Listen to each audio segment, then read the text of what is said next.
Okay. Okay. So thank you for coming. I just want to walk through one of the use cases that OpenStack is powering one of the largest research centers in AI in the world today. So my name is Armstrong Foundjem, and I'm with Polytechnic, and I also work with the Zeal project, which is Polytechnic's part of it. Now, the walkthrough, I just want to emphasize that AI has several directions. And the 4 areas that I will try to mention today, that I will more focus with what is known as certifiability, how to make standards in AI. I will try to touch on the various areas, and this talk will focus on works that we have been doing in collaboration with Airbus, the company, the head office in Toulouse. So we're just there 3 days ago for a 1-week seminar.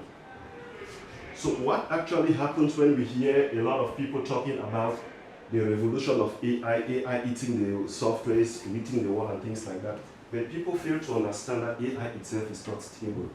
It needs software engineering. So there is software engineering for AI and there is AI for software engineering. If we just take AI and then we try to smash software with it, we fail completely. We need to shape the way AI is done with software engineering practices. And that has shown successful stories. So just for the provocative thought that will drive this talk is, can we trust an AI agent to take over control from a human pilot? This is an ongoing research that we are working on it right now with very promising results. We know of this effect. It's a psychological effect. Neuroscientists have studied this for a long time. A human being who is physically walking and doing things, even driving, there are times you can have this suffer from transient effect, like 1 second micro sleep. What happens if a pilot or someone working, a medical doctor, working on you at a critical state, suffers from this effect? Can we trust the decision they are making? So these are some of the things that brought us back to see most of the crashes that have happened.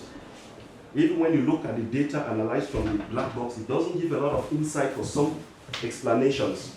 So now we are looking into this effect. Could it be part of this? What if the pilot is suffering from certain phenomena?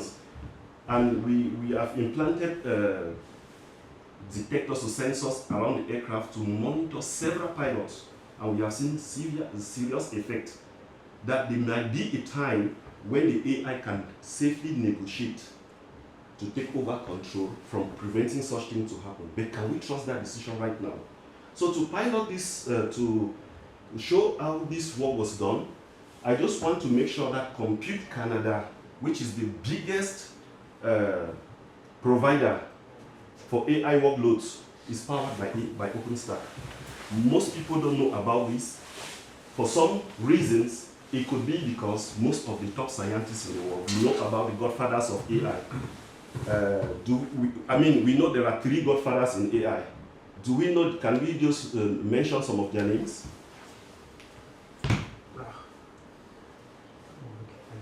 We have heard about Geoffrey Hinton. We have heard about Joshua Bengio. We have heard about Yann LeCun. Geoffrey Hamilton and Joshua Bengio, they are all from Canada. All of them run workloads on these clusters. Miller, for example, is one of the leading AI research institutions in the world. They have thousands of researchers who are spinning workloads here. But sometimes I feel like OpenStack is not receiving the attribution for the kind of work they are doing. Because a lot of people within OpenStack are not even aware of these platforms. I'm not saying that they don't have other technologies, but OpenStack is one of the backbones that have been running and provisioning cloud infrastructures and VMs for several nodes. Okay, let's just go a little bit further. This is one of the architectural infrastructures that are used for the research that I'll be showing you. You will see that the Slurm and OpenStack, they really come in handy.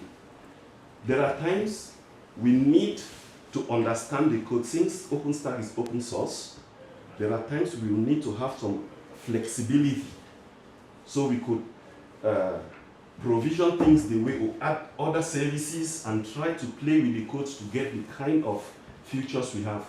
Things we cannot automatically gain from AWS, Google Cloud, or Azure.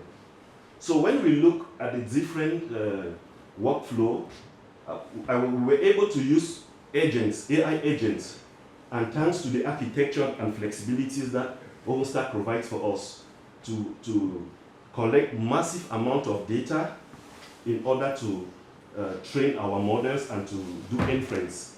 So during inference, we still really need OpenStack at that point, since we can spin up a lot of VMs and target them from different sources and clusters.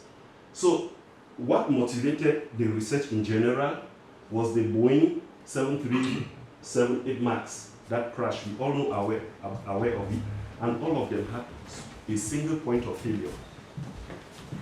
We studied this phenomenon extensively, and the saddest part with this investigation is that Boeing started refusing responsibility. And we know how they started blaming the pilot.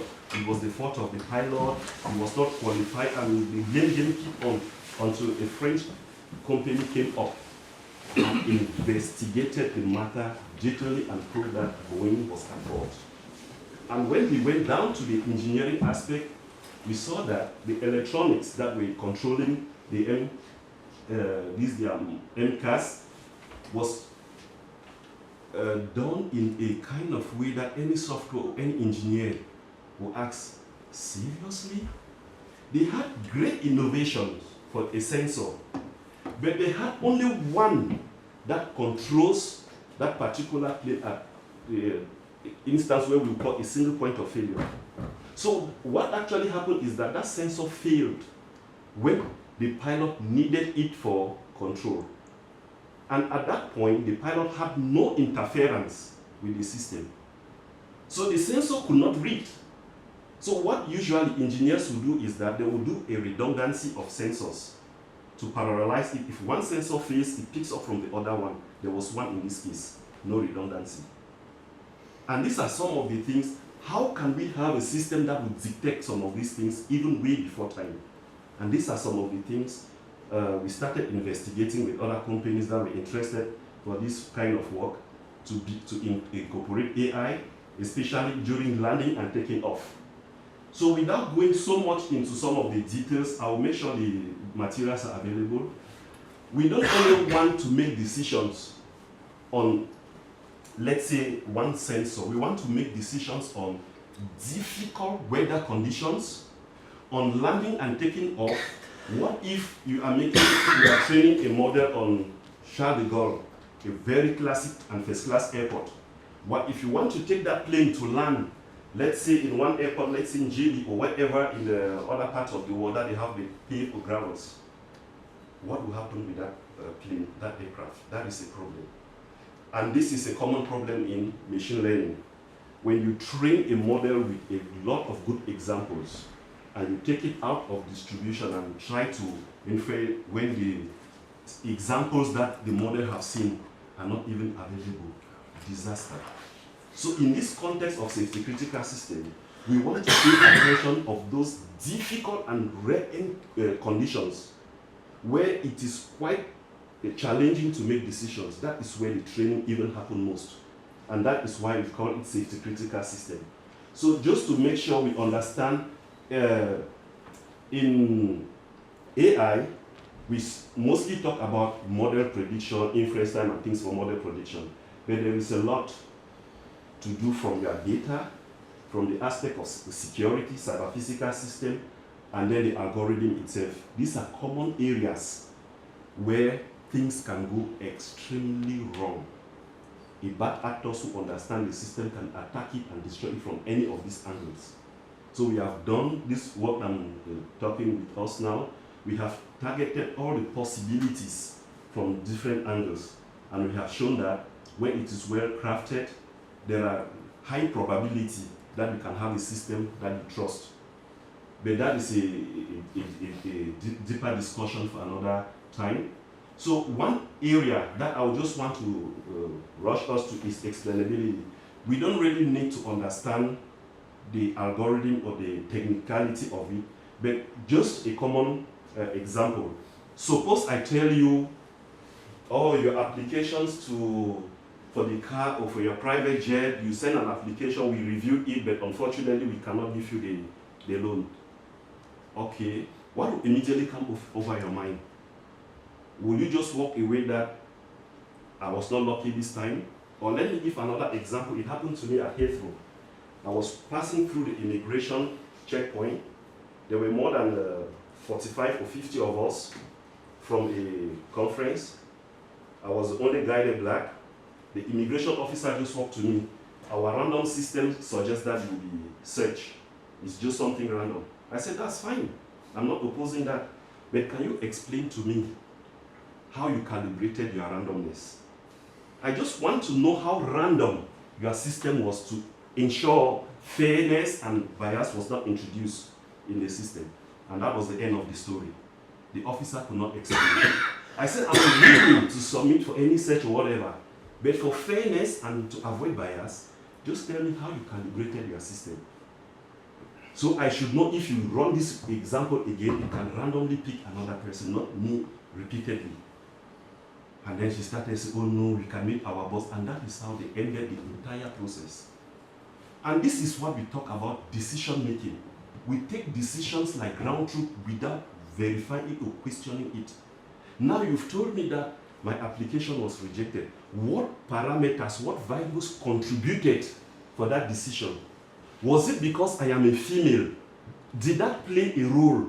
Is it because of my age? Did that play a role? And if so, how many percent? And that is where we need explainability in safety critical system. So if you tell somebody that there is a fire, I want to explain what was the temperature, what was all the other variables that are involved, what contributed, and what was the most promising candidate for that particular incident.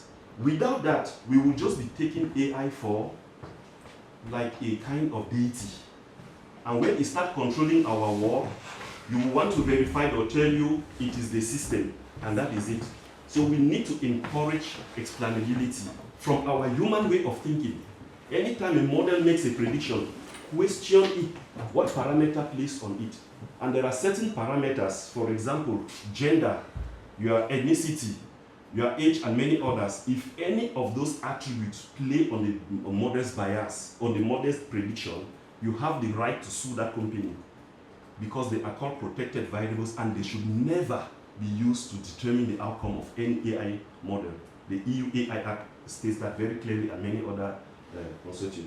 So in this context of this research, as I'm going further, I'm trying to rush because there's a lot of materials, and now we want to make safe landing and takeoff, as I mentioned earlier. But you realize that not all the airports or the runways and pavement are equal.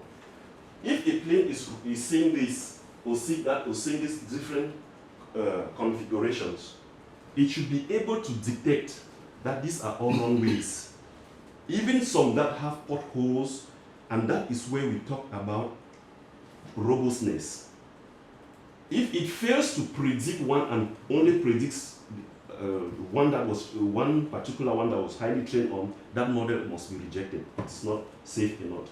So the entire training set, we planted cameras, high resolution on different aircraft to capture the runways at different angles and on different scenarios across different geographical locations to really have a good set of images that we can train our model on.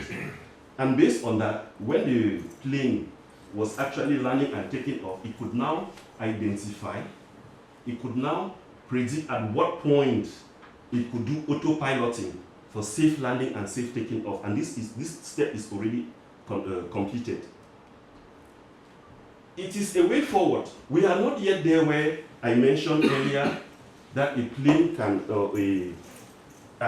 an agent can safely take over from a human pilot. That is not a decision from AI researchers or engineers. It has multidisciplinary decision. The legal system must come in, different regulation boards will come in, neuroscientists have to come in and wade in to really see if that is something that is safe to do for the general public. But the technology already exists. We have done a lot of trials on different things, new algorithms that resolve some of these issues on air surveillance and collision avoidance. So the plane, even when it is on high altitude, on autopilot or on AI, it could avoid colliding with other agents. So the main thing that I want to emphasize here is when we put this kind of work and we are trying to make it accessible to the public, one way that we are encouraging contributors like you is to try to look at some of these libraries. Now, AI researchers are not software engineers, even though some of us come from the software engineering background, but there are two different worlds. When community looks at some of the libraries and the artifacts that we have published, they might discover certain bugs, certain things that we overlooked. So some way of encouraging this kind of work for the sake, for the good of open source and humanity is to bring it to the open source, and we are trying our best to open source some of the libraries that we are using for our research. There are so many other works that are going on in this direction. So I think I will not go so much further than this. I will take questions, then we can consider in question answer. When we are training a model, or when we are building on any cloud infrastructure, or when we are working on AI or any other platform, especially when data is the determining factor of whatever decision we are making, we want to make sure we have systems that can detect, systems that can prevent attack from cybersecurity side and can understand their own biases. If we don't know the kind of biases that we ourselves can introduce in the data, it is harmful. Because we don't want a condition, as I said earlier, where a pilot will want to land and then finds that he is incapacitated, there's nothing he or she can do, and the plane crashes. So the last thing from this slide I just want to say is that even some of the models that we are using, like the models you play around with Copilot and things, we have seen evidence empirically where we attack, we constructed a data set of attacks where we could use large language model and especially the natural language part on the comments, like instructions. You see, when you write code like we are all doing, you want to leave comments, you want to leave explanation on what you are doing, things like that. We have shown that attackers can use that to change the outcome of that code. And we have now used that knowledge to strengthen the ability when the model is generating code, it takes that into consideration. So with that parameters, we can generate codes that are robust. And now we can now start trusting them. We are not yet there to say code generated by large language model or generative AI are better than those. No, that's not what we are saying. We are simply saying that we have to introduce a way of doing adversarial attack where we can start trusting this code. I mean, I think I will leave it for there, and if there is a question, we can now continue the discussion. I don't know how we're doing time. Thank you.